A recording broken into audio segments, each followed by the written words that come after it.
পৃথিবীতে যত বই পুস্তক আছে, পৃথিবীতে যত কিতাব পাওয়া যাবে, ওই কিতাবের লেখক লিখেছেন আমার কিতাবে যদি ভুল পাওয়া যায় ধরিয়ে দিলে পরবর্তী সংকলনের সময় ভুল শুধরে ছাপানো হবে। আর আমরা যে সংবিধান পাঠালেন, সংবিধানের শুরুতে বললেন দালিকাল কিতাব, চ্যালেঞ্জ ছুড়ে দিলেন কিয়ামত পর্যন্ত চ্যালেঞ্জ। এর মধ্যে একটা ভুল তোমরা খুঁজে বের করে দিতে পারবে না, অসত্য কোনো কথা নাই, পিওর সলিড নির্ভেজাল যদি কিছু পেতে চাও তাহলে তা আমার সংবিধান কোরআন। আল্লাহ পাক এই সংবিধান কোরআন দিয়ে রাসূল দুনিয়ায় প্রেরণ করেছে। আপনারা কি একমত নাকি? কথা কি বুঝতেছেন? সংবিধান দিয়ে আল্লাহ পাক পাঠালেন। এই সংবিধানে কি আছে? সংবিধানে আছে আমি দুনিয়ায় আসার পর মায়ের দুধের দুধ কয়দিন খাবো। এই আইন কোথায় আছে? কোরআনে আছে। আচ্ছা, আমি বড় হওয়ার পর কত বছর বয়সে বিবাহ করবো, কোথায় আছে? কেমন ধরনের মেয়ে বিবাহ করবো, আছে কোথায়? কোন মেয়ে বিয়ে করা যাবে না, আছে কোথায়? স্বামী স্ত্রী সম্পর্ক কেমন হবে, পরিবার কেমনে গঠন হবে, আছে কোথায়? তার মানে একেবারে জন্ম থেকে মৃত্যু পর্যন্ত সব কথা আল্লাহ পাক তিবিয়ানান লিকুল্লি শাই, সব কোরআনের মধ্যে আল্লাহ পাক বলে দিয়েছেন। এখন তো আমাদের কাছে কোরআন নাই, আছে? নবী তো নাই। নবী আমাদের কাছে আছে? নাই। নবী যেহেতু নাই, নবী নিয়ে করছি ঝগড়া। কোরআন তো নাই আমাদের কাছে, আছে? সব মসজিদে আছে। তাহলে আল্লাহ বলছেন যে আমি কোরআন দিয়ে রাসূল পাঠাইলাম, আল্লাহ নবী চলে গেছেন, আল্লাহ নবী কোরআন নিয়ে যান নাই। কোরআনগুলি সুস্থান দিয়ে বেঁধে আমরা রেখে দিয়েছি। মানুষ মারা গেলে মৃত্যু মানুষকে আমরা কোরআন শোনাই। আল্লাহ বলছেন আমি জিন্দা মানুষের জন্য কোরআন নাযিল করেছি, জিন্দা মানুষ আমার কোরআনের বিধান দিয়ে চলবে, এই জন্য আমি সংবিধান দিয়েছি। আর এই জাতি পুরা কোরআন পড়ে মরা মানুষকে শোনায়, জিন্দা মানুষ কোরআন শুনতে চায় না। কি দুর্ভাগ্য! এই সংবিধান আল্লাহ রাব্বুল আলামিন তার নবীর মাধ্যমে পাঠিয়ে দিয়েছে। এইটা অন্যত্র দিয়ে আল্লাহ পাক সুন্দর করে বলছেন, ওয়াজআলনাহুম আইম্মাতান ইয়াহদুনা বিআমরিনা ওয়া আওহাইনা ইলাইহিম ফিলাল খায়রাত। আল্লাহ পাক বলেন অনুরূপ ভাবে আমি দুনিয়ায় যত ইমাম পাঠিয়েছি, নেতা পাঠিয়েছি, রাসূল পাঠিয়েছি, যত রাসূল আমি দুনিয়ায় পাঠিয়েছি, ইয়াহদুনা বিআমরিনা, সমস্ত রাসূলের কাছে আমি হেদায়েত দিয়েছি। সেই হেদায়েত কি? বিআমরিনা, আমার নির্দেশ। সেই নির্দেশ কেমনে পাঠাইলাম? ওয়া আওহাইনা ইলাইহিম, ওহীর মাধ্যমে আমি নবীদের কাছে আমার অর্ডার পাঠিয়ে দিলাম, ফিলাল খায়রাত। আর আমার আদেশের মধ্যে এটাই আদেশ ছিল যে মানুষ ভালো কাজ করবে, উত্তম কাজ করবে, খারাপ কাজ পরিহার করবে। আল্লাহ পাক পৃথিবীতে যত নবী এবং রাসূল পাঠালেন, সমস্ত নবীদের কাছে আল্লাহ একটা সংবিধান দিয়ে দিলেন। এটা কেন? অন্যত্র গিয়ে আল্লাহ পাক বলছেন, মিন আইয়ি শাইইন খালাকাহু মিন নুতফাতিন খালাকাহু ফাকাদ্দারা সুম্মা আস-সাবিলা ইয়াসসারা। আল্লাহ পাক বলেন, মিন আইয়ি শাইইন খালাকাহু মিন নুতফা, আমি এক ফোঁটা পানি দিয়ে মানুষ সৃষ্টি করেছি। মানুষ সৃষ্টি করে ওইভাবে ছোট্ট রাখি নাই, ফাকাদ্দার, আস্তে আস্তে আমি তাকে বড় করেছি, তার মধ্যে যৌবন দিয়েছি। অতঃপর বান্দা কেমনে চলবে, কোন রাস্তায় চলবে, কোন পথে চলবে, এই জন্য আমি পথ দেখানোর জন্য নবী পাঠিয়েছি এবং নবীর কাছে একটি সংবিধান দিয়ে বান্দাকে আমি পথ দেখিয়ে দিয়েছি। আল্লাহ শুধু বানান নাই, বানিয়েছেন, বড় করেছেন, প্রয়োজন মিটিয়েছেন। কি করেছেন? প্রয়োজন মিটিয়েছেন। অনেক কোরআনের আয়াত আল্লাহ পাক সেখানে চ্যালেঞ্জ করেছেন। আল্লাহ বলছেন আলাম নাজআলিল আরদা মিহাদা, আল্লাহ প্রশ্ন করেছেন আলাম নাজআলিল আরদা মিহাদা, আমি কি তোমাদের বসবাসের উপযুক্ত করে জমি আমি কি আল্লাহ বানাই নাই? বসবাসের উপযুক্ত করে আয়াতের তাফসীর। আজকাল আমরা বসুন্ধরার ভিতরে বিল্ডিং বানাবে 10টা, আগে সল টেস্ট করে, ইঞ্জিনিয়ার কি টেস্ট করে? সল টেস্ট করে। এরপরে ইঞ্জিনিয়ার পরীক্ষা নিরীক্ষা করে দেখে এখানে 10তলা বিল্ডিং হবে না 5তলা হবে না 20তলা হবে, মাটি লোড নেবে না না নেবে, এটা ভারসাম্য কতটুকু, এটা ইঞ্জিনিয়ার পরীক্ষা নিরীক্ষা করে টেস্ট করে না? আল্লাহ পাক ১৩,০০০ বছর আগে তার নবীর মাধ্যমে চ্যালেঞ্জ দিয়েছেন। আল্লাহ বলছেন তোমাদের বসবাসের উপযুক্ত করে কি আমি জমিন বানাই নাই? তার মানে তুমি 10তলা বিল্ডিং বানাবা, 25তলা বিল্ডিং বানাবা, এমন লোড নেওয়ার মতো জমিন আমি আল্লাহ তোমাদেরকে বানিয়ে দিয়েছি। আল্লাহ বলছেন আমি এটা তোমার বসবাসের সব প্রয়োজন মিটাই দিয়েছি। সব প্রয়োজনকে মিটাইছেন আল্লাহ, মিটাই দিয়েছেন। এরপরে আল্লাহ কোরআনে অন্যত্র বলছেন বান্দা তোমার জন্য জমিন বানিয়ে দিলাম আমি, তোমার জন্য নিয়ামত বানাইলাম আমি, নিয়ামত দিলাম, জমিন দিলাম, অক্সিজেন দিলাম, কোনো ট্যাক্স নিলাম না, কোনো ফি নিলাম না। আমার বানানো জমিনের ট্যাক্স তোমার দেশের সোরা সরকার নিয়ে নিল। কেনেছে সোর সরকার। জমিন বানানো আমার, আর বাপ জমিন বানায় নাই। আমার বানানো জমিনের ট্যাক্স নাই চোরায়, ট্যাক্স নাই কে? চোরায়। আল্লাহ বলেন অক্সিজেন আমি বানিয়ে দিয়েছি বান্দার জন্য। দুনিয়ায় বান্দা খাবে কি, খাওয়ার জন্য মাছ বানিয়ে দিয়েছি। এই মাছ কত জাতের মাছ কে বানিয়েছেন? আল্লাহ বানিয়েছেন। দেখেন আল্লাহ জিনিসটার উপর কিভাবে জুলুম করা হচ্ছে। আল্লাহ একটা মাছ চাষ করতে গেলে তার পিছনে খরচ আছে, মাছ চাষ করতে গেলে পুষ্করিতে খরচ আছে, খাবার দিতে হয়, এর দাম মূল্য বৃদ্ধি করতে পারে। কিন্তু আল্লাহ বলেন আমি সমুদ্রের মধ্যে ইলিশ মাছ বানিয়ে দিয়েছি, এর কোনো খরচ নাই, আমি আল্লাহ বানিয়েছি। আমার জিনিসের বেশি মুনাফা নিয়ে ওরা আমার বান্দাদেরকে ইলিশ মাছ থেকে বঞ্চিত করেছে। আল্লাহ যেটা নিয়ামত দিয়েছেন, নিয়ামতের শুকরিয়া তো করেই না, বরং উল্টা আল্লাহ নিয়ামতটার উপরে জুলুম করে, অত্যাচার করে, আল্লাহটার উপরে জবরদস্তি। আল্লাহ পাক বলছেন বান্দা আমি এগুলো বানায় দিয়ে আমি তোমাদেরকে কি বলেছি শোনো। বলেছি ওমা খালাকুতুল জিন্না ওয়াল ইনসা ইল্লা লিয়াবুদুন। বান্দা তোমাকে বানাইলাম, বড় করলাম, প্রয়োজন মিটিয়ে দিলাম, জমিন তোমার বসবাসের উপযুক্ত করে বানালাম, তোমার যা যা দরকার সব আমি আল্লাহ দিলাম, শুধুমাত্র তুমি আমার সংবিধান মেনে চলবা। কি মেনে চলবা? আমার সংবিধানটা মেনে তুমি চলবা। কিন্তু মানুষ আল্লাহর সংবিধান বাদ দিয়ে মানুষের তৈরি করা সংবিধান, মানুষের বানানো আইন মেনে মানুষ চলছে। আল্লাহর বিধানের উপরে কোনো গুরুক্ষেপ মানুষ করছে না, বরং তার সম্পূর্ণ উল্টা করছে। সম্পূর্ণ কি করছে? উল্টা করছে। এখন আল্লাহ পাক তার নবীকে বলছেন নবী রাসূলুহু বিল হুদা ওয়া দীনিল হক, আমি যে বিধানটা দিয়েছি এইটাই সত্য বিধান। এইটা কি বিধান? কে বলছেন কথা? আপনি কেন মানবেন সত্য আল্লাহটা? মানবেন এই কারণে দুনিয়ার মানুষ যে বিধান বানিয়েছে, দুনিয়ার মানুষ জানে না আগামীকাল কি হবে। জানে আগামীকাল আমার পুরা রাষ্ট্র ছেড়ে রাতে পালাইয়া যাইতে হবে, এইটা কি মানুষ জানে নাকি?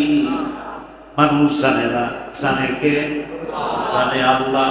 আল্লাহ বলছেন শোনো, আমার বিধানটা হলো সত্য, কারণ আমি অতীতে যা হয়েছে তা জানি, বর্তমানে যা হচ্ছে তা জানি, ভবিষ্যতে কিয়ামত পর্যন্ত যা ঘটবে সব আমি আল্লাহ জানি। কিন্তু দুনিয়ার কোনো মানুষ বর্তমান জানে না, রাত্রে ঘুমিয়ে গেলে সকালবেলা কি হবে জানে না। অতএব মানুষ যেহেতু ভবিষ্যতের কোনো খবর রাখে না, মানুষের জন্য কোনো আইন বানানোর যোগ্যতা মানুষের নাই। মানুষ এই ক্ষমতাই রাখে না, এই অধিকার রাখে না। এটা হলো জুলম, এটা হলো শিরক। আল্লাহর উপরে খবরদারি করা এটা হলো শিরক। এটা কি শিরক? এই জন্য আল্লাহ পাক বলছেন ওয়ালাউ কারিহাল মুশরিকুন, এরা হলো মুশরিক। কারণ যারা আল্লাহর এগেইনস্টে আইন তৈরি করে, এদেরকে কি বলা হচ্ছে? মুশরিক। ওয়ালাউ কারিহাল মুশরিকুন, এরা মুশরিক, কারণ আল্লাহর উপরে এরা আইন তৈরি করে, খবরদারি করে। আল্লাহ রাব্বুল আলামিন বলছেন দীনুল হক, আমারটাই হলো সত্য বিধান, আমি যেটা দিয়েছি এটা সত্য বিধান। আর একটা উদাহরণ দেই, তাইলে আরো পরিষ্কার হয়ে যাবে। আল্লাহর বিধান হলো নারী আর পুরুষের মাঝখানে পর্দা দিতে হবে। তার বিধান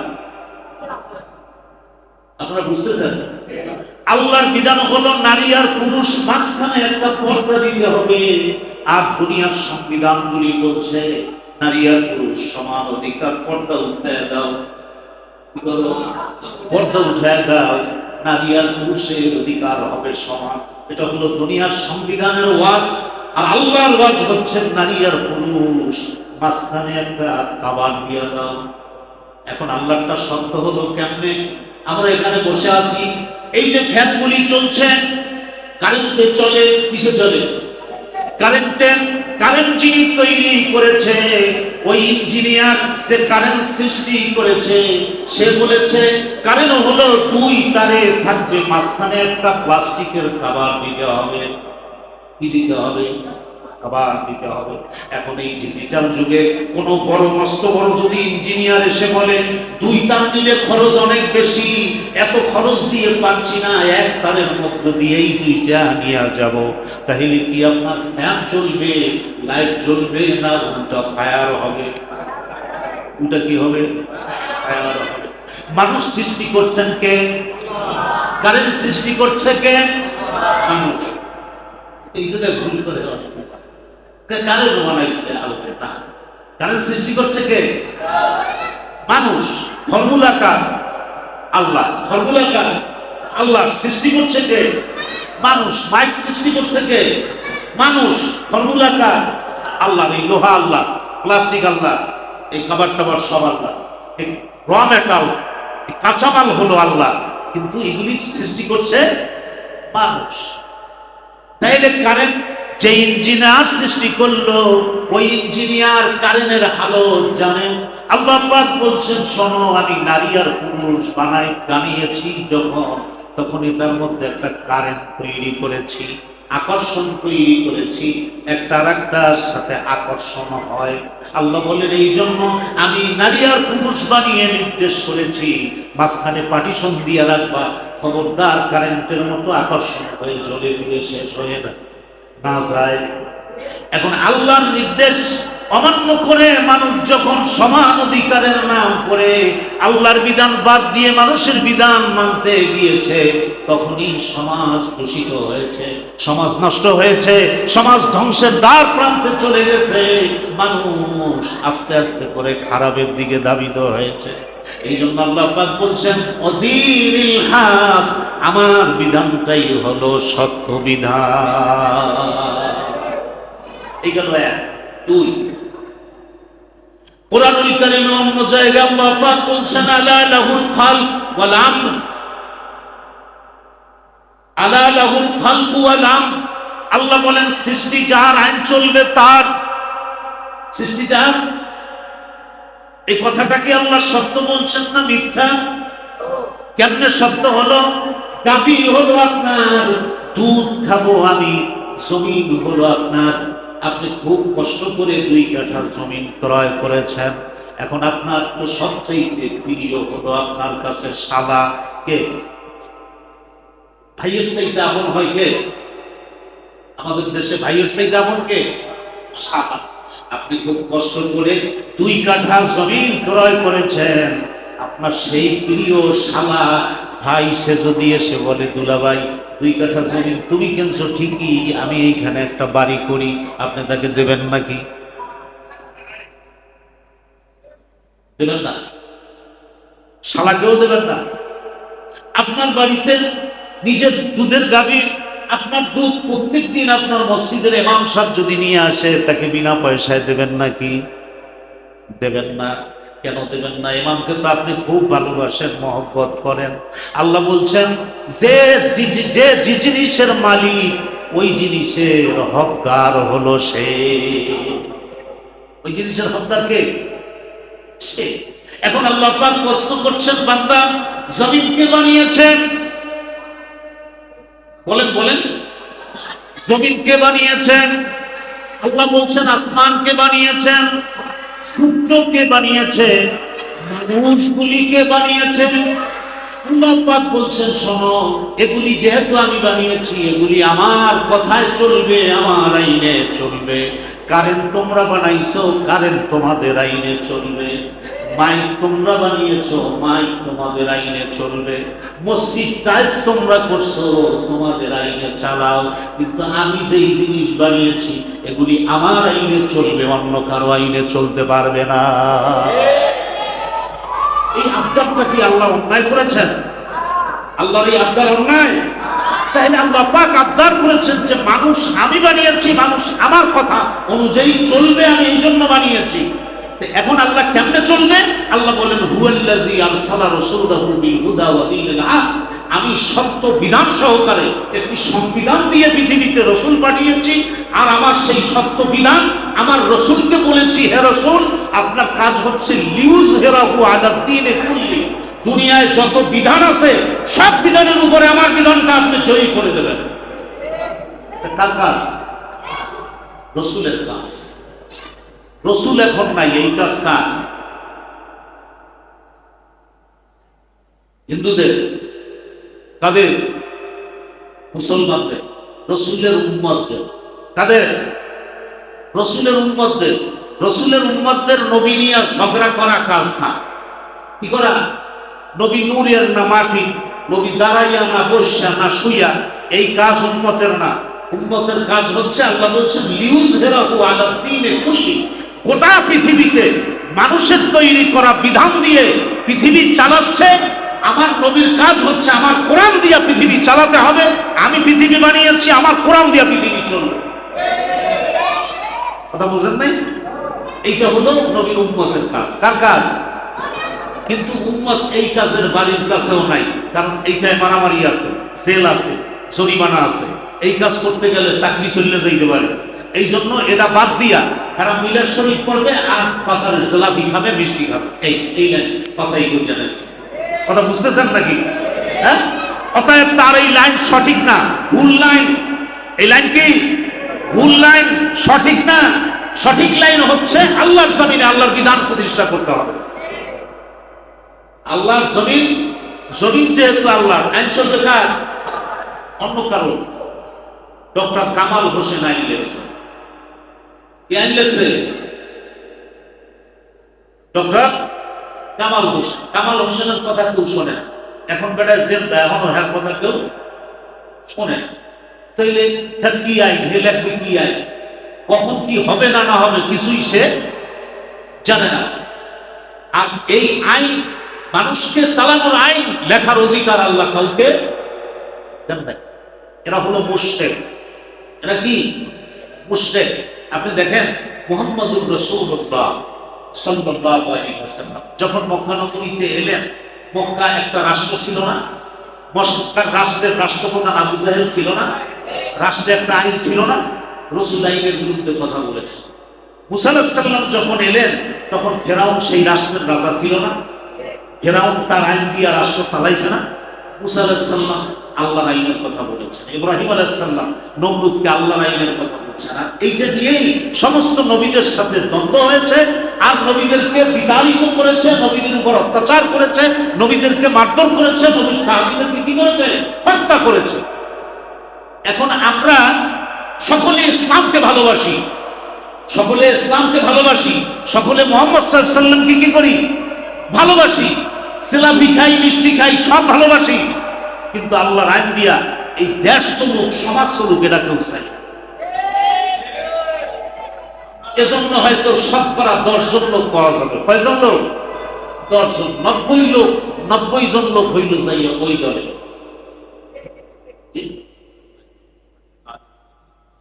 আচ্ছা, আচ্ছা, জি। তো এখন আমরা তো এখন দেখি যে অনেক হুজুর চিৎকার করতেছে দেশে ইসলাম নাকি কায়েম হয়ে গেছে। অনেক হুজুর এই চিৎকার করতেছে না? না না, এই হুজুররা লাফালাফি করতেছে। আপনি খোঁজেন সারা বাংলাদেশে শুক্রবার দিন মসজিদে মুসল্লির অভাব নাই। ওখান থেকে দর্শন পাবেন না যে আল্লাহর আইন চায়। ওর মধ্যে বেশিরভাগ লোক লালন করে এই জায়গায় রবীন্দ্রনাথ ঠাকুরকে। বুঝলেন না? এটা তার বুকের মধ্যে মায়া হচ্ছে, ল্যাংটা ফকিরের মায়া, ছাড়তে পারছে না। তার কলিজার মধ্যে ল্যাংটা ফকির, তার কলিজার মধ্যে একজন নেতা, কলিজার মধ্যে একজন নেত্রী। আল্লাহর জন্য খালি মসজিদে আসে, না নামাজ পড়া লাগে। সমাজের সবাই পড়ে তাই, মানুষকে দেখানোর জন্য। কিন্তু মানুষ নামাজটা যদি বুঝে পড়তো তাহলে আর এই অবস্থা, ওই অবস্থা, এই যে সূরা ফাতিহা প্রথম শব্দ হচ্ছে আলহামদু, সমস্ত প্রশংসা কার? আচ্ছা আপনারা বলেন তো, সমস্ত কি 40%, 50%, কত পার্সেন্ট? তো 100% প্রশংসা আপনি আল্লাহরে দিয়ে দিলেন নামাজের মধ্যে। কোথায়? নামাজের মধ্যে। মসজিদ দিয়ে বাইর হওয়ার পর আপনি হারাতেন দিয়ে নেতা নেতা নেতা নেত্রী নেত্রী, খাও খাও, চাকরি চাকরি, টাকা টাকা দিয়ে আমি তসবিহ করতে আসছেন। সেইটা আপনি নামাজে আল্লাহরে দিয়ে গেলেন 100 100% প্রশংসা কার? আল্লাহ। এরপরে মাঝখানে দিয়ে কি করলেন? আরেকটু সামনে গিয়ে বললেন ইয়াকা না'বুদু ওয়া ইয়াকা নাস্তাঈন। আল্লাহ, আমি তোমারই গোলাম, সকল প্রকার সাহায্য তোমার কাছে চাই। এটা আছে না সূরা ফাতিহা? অর্থ জানেন? অর্থ হলো ইয়াকা না'বুদু, আল্লাহ আমি তোমারই গোলাম, সকল প্রকার সাহায্য চাই তোমার কাছে। মসজিদে সেই কথা বলে, বাস্তবে হলো সে যুবলীগের ওয়ার্ড সভাপতি, যুব দলের সভাপতি। সে হলো ওই দল করে মসজিদে যখন আসে তখন আল্লাহরে খুশি করে দিয়া যায়, বলে আল্লাহ আমি তোমারই গোলাম, সকল প্রকার সাহায্য তোমার কাছে চাই। ডক্টর ইকবাল বলতেন, ডক্টর ইকবাল পাকিস্তানের বিশ্বকবি, কবি সম্রাট इकबाल रहमतुल्लाह अलैहि बोलते हैं, मस्जिद में जाके नमाज पढ़ो, होटल पे जाके शराब पियो, अल्लाह भी राजी रहे, शैतान भी नाराज ना हो।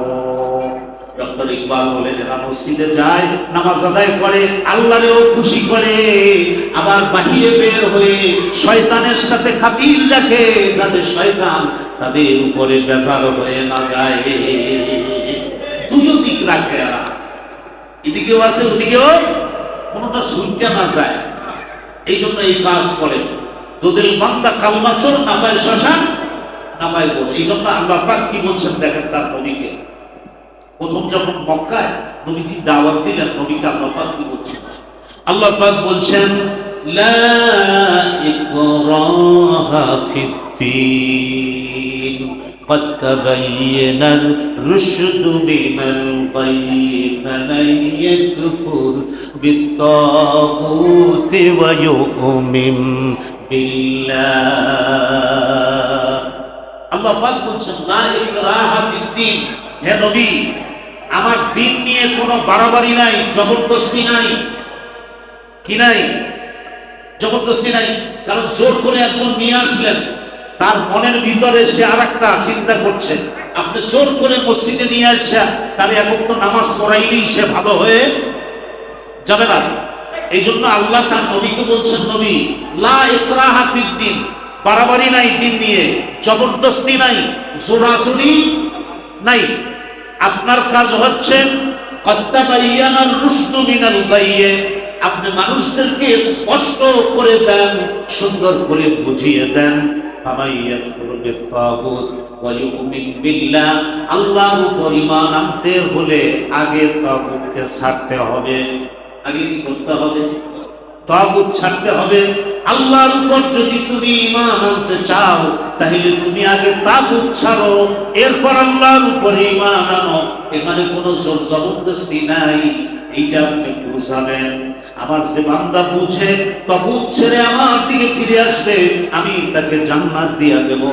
আর যে ফিরে আসবে না, সে কিয়ামতে জাহান্নামে যাবে। আগের থেকে সিদ্ধান্ত দেওয়া আছে।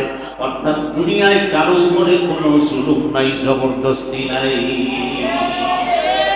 স্পষ্ট আল্লাহর কথা। আল্লাহ বলছেন যে আপনি শুধু পরিষ্কার করে দেন, তাগুতকে আগে কি করতে হবে? ছাড়তে হবে। যেমন এটার উদাহরণ হলো, এই আয়াতের উদাহরণ হলো, আপনি একটু দুধ ক্রয় করবেন অথবা মধু ক্রয় করবেন। মধু বা দুধের জন্য পাত্র নিয়ে গেছেন। এই পাত্র দিয়ে যদি কেরাসিনের গন্ধ করে, পাত্র দিয়ে যদি সবিন তৈলের গন্ধ করে, এই পাত্রে মধু নেওয়া যাবে কিনা? বুঝতে পারবেন? দুধ নেওয়া যাবে কিনা? কেরাসিনের গন্ধ করলে নেওয়া যাবে কিনা? তাহলে প্রথমে আপনাকে কি করতে হবে? ভালো জিনিস মধু আর দুধ নেওয়ার জন্য পাত্র যাচাই বাছাই করে পাত্রটা আগে পরিষ্কার করতে হবে। পাত্র কি করতে হবে? পরিষ্কার করতে হবে। আল্লাহ পাক বলছেন, নবী আমার বান্দার কলবের মধ্যে ল্যাংটা ফকির জায়গা করে বসে আছে। আমার বান্দার কলবের মধ্যে তার নেত্রী বসে আছে। আমার বান্দার কলবের মধ্যে তার নেতায় বসে আছে। আমার বান্দার কলবের মধ্যে ওই রুনা লায়লার গান বসে আছে। আমার বান্দার কলবের মধ্যে ওই খেলা বসে আছে। কি আছে? খেলা। এই খেলা হলো তাগুত। এই সালার সোয়াডওয়ালা তাগুত।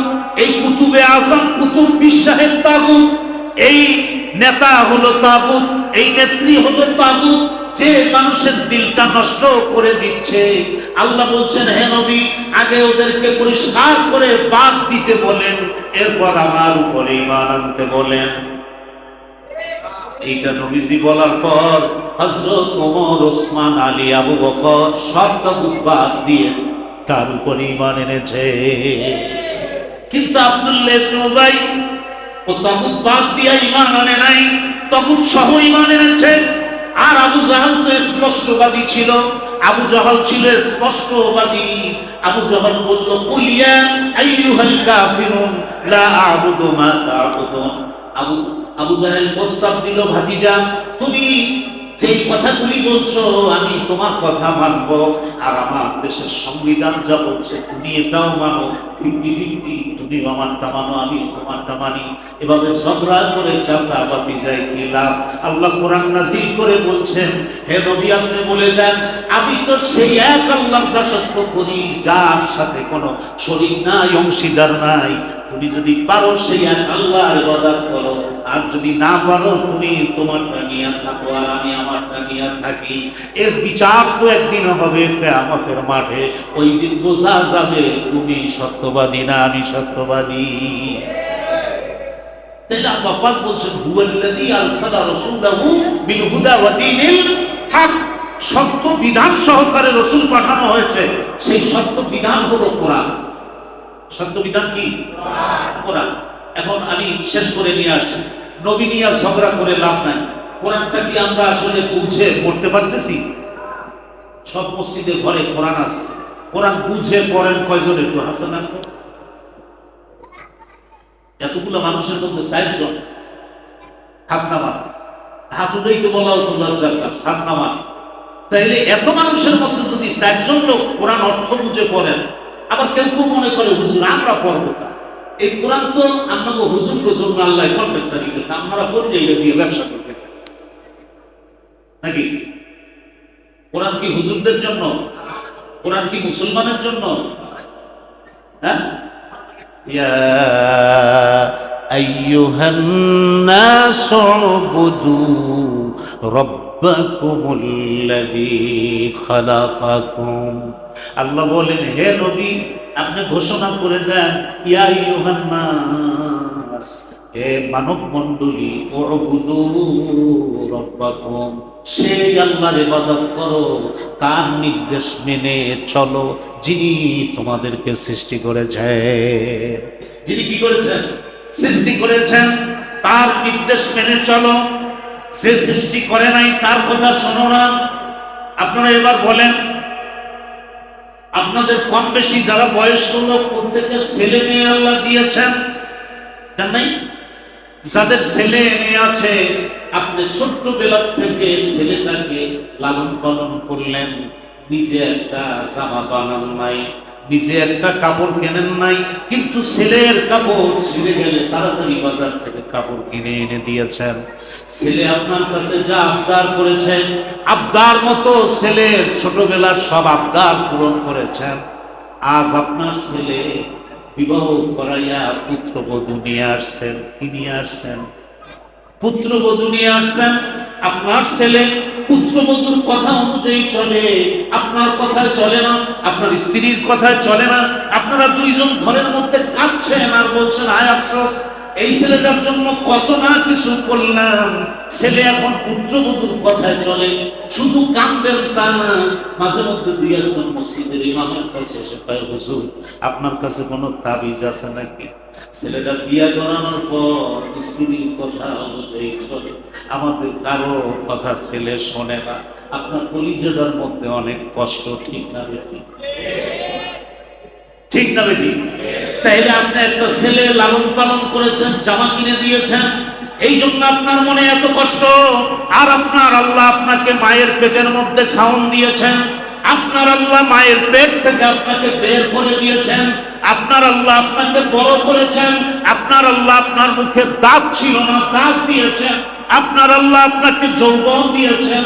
এরপর আপনি পল্টু মিয়ার কথা অনুযায়ী চলেন, সেই সোর নেতার পিছনে পিছনে দৌড়ান, সোরা নেতার কথা অনুযায়ী চলেন, আল্লাহর কথা শুনেন না, আল্লাহকে সেজদা দেন না। এবার বলেন তো, আপনার যদি ছেলের ব্যাপারে এত অভিযোগ থাকে, কষ্ট থাকে, ওই আল্লাহ তার বান্দাটার উপরে কি কোনো অভিযোগ থাকা উচিত না? কি বলেন, উচিত? আপনি যেমন কষ্ট করছেন, আল্লাহ অনুরূপ কষ্ট পাচ্ছেন যে আমি বান্দারে দেই নাই কি, বান্দাকে আমি কি দেই নাই? সব দিয়েছি, আর বান্দা শুধু আমার এগুলো নষ্ট করেছে। কি করেছে? নষ্ট। যেমন আমি তো একবার ওয়াজে বলছিলাম, কিয়ামতের মাঠে কোনো বিচারের দরকার নাই। আল্লাহ যদি মানুষদেরকে ডেকে বলে, শোন, আমি পৃথিবী বানিয়েছি। কি বানিয়েছি? পৃথিবী বানিয়েছি, আর এই পৃথিবীর মানুষ বসবাস করবে, অসংখ্য প্রাণী বসবাস করবে। এই প্রাণী পানি পাবে কোথায়? পানি নিষ্কাশন হবে কেমনে? তোমাদের হাসনাবাদের রাস্তা পাশে ড্রেন নাই বলে শুধু তলায়া যায় পানি, রাস্তা ডুবে যায়, রাস্তা উঁচা বানায়, রাস্তা উঁচা পড়ে, কিন্তু তারপরে আবার পানি। কারণ কি? কারণ হলো ড্রেন নাই, পানি নিষ্কাশনের ব্যবস্থা নাই। কি নাই? পানি নিষ্কাশনের ব্যবস্থা নাই। আল্লাহ পাক যদি বলেন, শোনো, আমার বান্দা থাকবে, প্রাণীরা থাকবে, এই জন্য আমি তাদের পানির ব্যবস্থা করেছি। পানি নিষ্কাশনের জন্য আমি একটা বুড়িগঙ্গা নদী বানায় দিয়েছি, সেই নদী দিয়া সকলের ময়লা পানি নিষ্কাশন হবে। কিন্তু তোরা আমার বানানো এমন একটা সুন্দর নদী তোরা ময়লা দিয়ে নষ্ট করছিলি কেন? আজকে আমাকে তোদের কাছে জবাব চাই। এই একটা জবাব যদি আল্লাহ চায়, ঢাকা শহরের দুই পারের লোকেরা আল্লাহর বানানো নদী নষ্ট করছে কেন, এই অপরাধে সবগুলার ফাঁসি হয়ে যাবে। আপনি বুঝতে পারেন নাই? মজা লাগে না আপনার কাছে? না, আপনার নিজের জিনিসটা, আপনার বাড়িটা কেউ নোংরা করলে, আপনার বাড়ির পাশে কেউ ময়লা ফেললে, আপনার শরীর মেজাজ খারাপ হয়ে যায়, আপনি মামলা করতে চান, নিজের ব্যাপারটা এত সুন্দর করে করছেন, আর আল্লাহর বানানো দুনিয়াটা নষ্ট করেছেন, নোংরা করেছেন, আপনি মনে করছেন আপনাকে ছেড়ে দেওয়া। এই জন্য আল্লাহ রাব্বুল আলামিন সুন্দর করে কোরআনুল কারীমে বলে দিয়েছেন, هو الذي أرسل رسوله بالهدى ودين الحق ليظهره على الدين كله وكفى بالله شهيدا এই ওয়াকাফা বিল্লাহি শাহিদা এইটা বলার কারণ হলো নবী শুধু একলা নবীকে একলা পুরা মক্কার জনগণ সব বিপক্ষে জনগণ কি বিপক্ষে তারা তাদের বানানো আইন দিয়ে চলে তারা তাদের নিয়ম কানুন অনুযায়ী চলে কেউ বাপ দাদা পূর্বপুরুষের নিয়ম দিয়া চলে যেমন নবীজি যখন বলতেন আল্লাহর বিধান মেনে চলো তখন ওই কাফেররা বলতো ওয়াইজা কিলা লাহুম ইত্তাবিউ মা আনসালাল্লাহ ক্বালু বাল নাত্তাবিউ মা আলফাইনা আলাইহি আবাআনা আওয়ালাউ কানা আবাউহুম নবীজি যখন বলতেন তোমরা সেই বিধান মেনে চলো যা তোমাদের আল্লাহ আমার কাছে নাজিল করে আল্লাহর নাজিলকৃত বিধান মেনে চলো মক্কার লোকেরা বলতো ক্বালু বাল নাত্তাবিউ আমরা তোমার কথা শুনবো না মানবো না আমরা মানবো আমাদের বাপ দাদা পূর্বপুরুষ যা বলেছে কে বলেছে বাপ দাদা পূর্বপুরুষ আমাদের সমাজের লোকেরা বলে বাপ দাদার থেকে শুনে আসছি বাপ দাদা এরকম করতো বাপ দাদারা এইটা করতো তোমার ঘরে কোরআন শরীফ তুমি খুলে কোরআন দেখো না যে তোমার আল্লাহ তোমাকে কি বলেছে তুমি অন্ধ হয়ে গিয়েছো তুমি কোরআনকে দূরে সরিয়ে দিয়েছো তুমি বাপ দাদার জিনিসের উপর প্রাধান্য দিয়েছো মক্কা নগরীতে নবীজি একলা সব হলো বিপক্ষে ইব্রাহিম আলাইহিস সালামের জামানায় ইব্রাহিম একলা তার বাবা বিপক্ষে মা বিপক্ষে মুসা আলাইহিস সালামের জামানায় মুসা একলা সব বিপক্ষে আল্লাহ এই জন্য ঘোষণা করেছেন ওয়াকাফা বিল্লাহি শাহীদা নবী আমি আপনাকে নবী বানিয়েছি আমি সাক্ষী আমি আপনাকে কি বানাইছি নবী বানাইছি আমি সাক্ষী এরপরে আমি আপনাকে দায়িত্ব দিয়েছি আমি আপনার পিছনে আছি কে আপনার সাথে থাকলো কে না থাকলো কে শুনলো কে না শুনলো কে মানলো আর কে না মানলো তাতে কিচ্ছু যায় আসে না যেহেতু আমি আল্লাহ আপনার সাথে আছি দ্বিতীয় আরেকটা তাফসীর হচ্ছে ওয়াকাফা বিল্লাহি শাহীদা হে নবী আপনি আল্লাহ আমি আল্লাহ সাক্ষী হবেন আমি আল্লাহ কি হবেন সাক্ষী হবেন দুনিয়াবাসী যে নিয়মে চলছে আমি আল্লাহর নিয়মটা কি নিজে করে এরপরে আপনার সাক্ষী হবেন তার মানে নবী করিম সাল্লাল্লাহু আলাইহি ওয়াসাল্লাম পৃথিবীর শ্রেষ্ঠ পিতা শ্রেষ্ঠ কি পিতা নবী করিম সাল্লাল্লাহু আলাইহি ওয়াসাল্লাম পৃথিবীর শ্রেষ্ঠ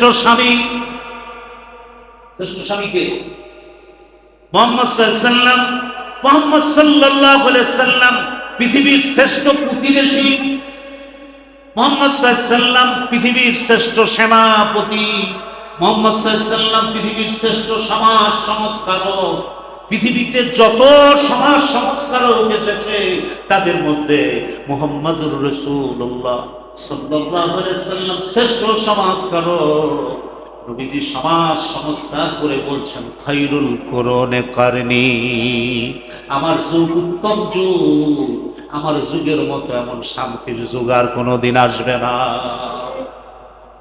কেমন শান্তি প্রতিষ্ঠা করেছে নবী হলেন যে শ্রেষ্ঠ সেনাপ্রধান শ্রেষ্ঠ রাষ্ট্রপ্রধান শ্রেষ্ঠ কি রাষ্ট্রপ্রধান আল্লাহর নবী পৃথিবীর সব দিক দিয়ে তিনি হলেন শ্রেষ্ঠ তিনি কি তিনি হলেন একটা মডেল নমুনা এটা আল্লাহ পাক বলছেন যে হে রাসূল আপনি পৃথিবীবাসীকে একটা মডেল একটা নমুনা দেখায় দিয়ে আসবেন এইভাবে শান্তি হয় শান্তি জিনিসটা এভাবে হয় অতএব আমরা সকলে ভালোটা সবাই চাই ভালোটা কি সবাই চাই এখন বর্তমানে সকলের মুখে মুখে চায়ের দোকানে কয় হুজুর কি এই দুর্নীতি সবগুলা কি দেওয়া দরকার বাদ দেওয়া দরকার আশায় বসে আছেন অমুকে বাদ দেবে তমুকে বাদ দেবে না বাদ দিতে হবে আমার নিজেকে মনে রাখতে হবে, যেই সমাজের লোক সৎ চরিত্রের হয়, আল্লাহ ওই সমাজে একটা সৎ রাজা দান করেন। সেই সমাজের জনগণের সৎ হয়, সেই সমাজের রাজা, সেই সমাজের দায়িত্বশীল চোর হয়, গুন্ডা হয়, লম্পট। বুঝতেছেন? অতএব আমাদেরকে সৎ হতে হবে। আমাদের মহল্লা ভিত্তিক, পরিবার ভিত্তিক, এলাকা ভিত্তিক আমাদেরকে কি হতে হবে? সৎ হতে হবে। কোরআনের পথে চলতে হবে, ইসলামের পথে, আল্লাহর রসুলের পথে চলতে হবে। আমরা যদি এইটা পারি, তাহলে আল্লাহ আমাদেরকে দয়া করে সুন্দর একটা পরিবেশ, সুন্দর একটা সমাজ, সুন্দর একটা রাষ্ট্র আল্লাহ আমাদেরকে উপহার দেবেন। আমরা সকলে রাজি আছি? আমরা সকলে রাজি আছি ইনশাআল্লাহ? তাহলে দল মত নির্বিশেষে আমি আবার বলছি, এটা মনে রাখতে হবে, মারা যাওয়ার পর কবরে প্রশ্ন কয়টা? আর রব্বুকা, রবকে, রব মানে কি জানি না। রব হচ্ছে যিনি লালন পালন করেন, পরিচালনা করেন, মহা ব্যবস্থাপক, তাকে বলে কি রব। পৃথিবী চালায় কে? আপনারা মনে করতেন যে বাংলাদেশের প্রধানমন্ত্রী শেখ হাসিনা চালায়। শেখ হাসিনার এইরকম কট করতে হবে, কটটা করছে কে? কি করছে? এর আগে এরশাদ সাহেব এইরকম বসে ছিল, কট করে দিয়েছে কে? আসলে পৃথিবী চালায় কে? কয়জন বাস অ্যাক্সিডেন্টে মরবে, কয়জন নৌকা ডুবে মরবে, কয়জন ট্রেন অ্যাক্সিডেন্টে মারা যাবে, কয়জন করোনায় মারা যাবে, কয়জন বেঁচে থাকবে, কয়জন হাসপাতালে থাকবে, সব সিদ্ধান্ত আসমানে হয়। আল্লাহ রাব্বুল আলামিন তিনি মহাব্যবস্থাপক, তিনি হচ্ছেন রব। তিনি কি রব? এটা হলো আমার রব্বুকা। 2 নম্বরে আমার দীনুকা। দিন মানে কি? এতক্ষণ আমি বললাম সংবিধান। দিন মানে হইল আইন, কানুন। খবরে জিজ্ঞেস করা হবে কোন সংবিধান মেনে দুনিয়ায় চলেছে। এবার বুঝতে পারছেন? আন্দাজে ফান্দাজে দোয়া পড়িয়ে গেছে, রাদিতু বিল্লাহি রাব্বান ওয়া বিল ইসলামি দীনান ওয়া মুহাম্মাদিন সাল্লাল্লাহু আলাইহি ওয়াসাল্লাম। নবী এইটা হুজুর মুখস্থ করাইতেছে, কবরে যাইয়া ঝটপট এইটা বললা, তাড়াতাড়ি অন্য পিছনের রাস্তা দিয়া বেহেশতে চলে যাবে না, এমন কোন সুযোগ। আপনাকে বুঝতে হবে, আগে জিনিসটা কি করতে হবে? বুঝতে হবে। আমার দীনুকা, দিন হচ্ছে আল্লাহর পাঠানো সংবিধান, কোরআন। এটা হলো দিন। আপনি কোরআনের আইন মেনে চলছেন না প্রচলিত সমাজের আইন মেনে চলছেন? আবু জাহেলের আইন সেই আইন, না ফেরাউনের আইন, না ব্রিটিশের আইন, না ইন্ডিয়ান আইন, না আমেরিকার আইন, না বাংলাদেশের আইন? 71-এর না 72-এর, 24-এর না 22-এর? কোন সংবিধানের আইন মেনেছেন? না 1000 বছর আগে আমি রাসূলুল্লাহ সাল্লাল্লাহু আলাইহি ওয়াসাল্লামের কাছে যে আইন পাঠিয়েছি সেই আইন, এইটা কবরে জিজ্ঞেস করা হবে। এবার ক্লিয়ার বুঝতে পারছেন? 3 নাম্বার, আমার নবীউকা। নবী আরবিতে বলা হয়, নবী মানে হলো নেতা। নবী মানে কি? নেতা। আল্লাহুম্মা সাল্লি আলা সাইয়্যিদিনা মানে সর্দার নেতা, লিডার। কোন নেতার কথা মেনে দুনিয়ায় চলেছ? 3 নম্বর প্রশ্ন, কোন নেতার কথা মেনে চলেছ? সেই নেতা হলেন আমাদের একমাত্র একজন নেতা, ইমানদারদের নেতা হলো মুহাম্মদুর রাসূলুল্লাহ সাল্লাল্লাহু আলাইহি ওয়াসাল্লাম। আমরা রাসূল ছাড়া অন্য কাউকে নেতা মানি না। কথা বুঝতে পারতেছেন কিনা? এই 3টা প্রশ্ন এইভাবে বুঝে আমরা যদি চলতে পারি, তাহলে আমরা সঠিক পথ পাবো, হেদায়েত পাবো ইনশাআল্লাহ। আমি সংক্ষিপ্ত আকারে এই কথাগুলি বলে আপনাদের কাছ থেকে বিদায় নিচ্ছি। আপনাদের কাছে দোয়া চাই। আমার কথায় যদি কেউ কষ্ট পান, আমি কোরআন বলছি, আমি ব্যক্তিগত আমার বাপ দাদার কেচ্ছা কাহিনী বা আমি আমার কোনো দলের এজেন্ডা বাস্তবায়ন করতে এখানে আসি নাই। আমি আল্লাহর ঘরে আল্লাহর কোরআনের কথাগুলি বলেছি। যদি ভালো লাগে মানবেন, না মানলে আপনাদের উপর তো আমি পিস্তল ধরি নাই, জবরদস্তি করি নাই, বাধ্য করি নাই। আপনি মানবেন না, অসুবিধা নাই। ফয়সালা হবে কিয়ামতের মাঠে, বুঝলে হবে কিয়ামতের মাঠে ফয়সালা হবে। আপনি রাইট না আমি রাইট। ওমা তৌফিক ইল্লা বিল্লাহ। সুবহানাকাল্লাহুম্মা বিহামদিকা আশহাদু আল্লা ইলাহা ইল্লা আনতা আস্তাগফিরুকা।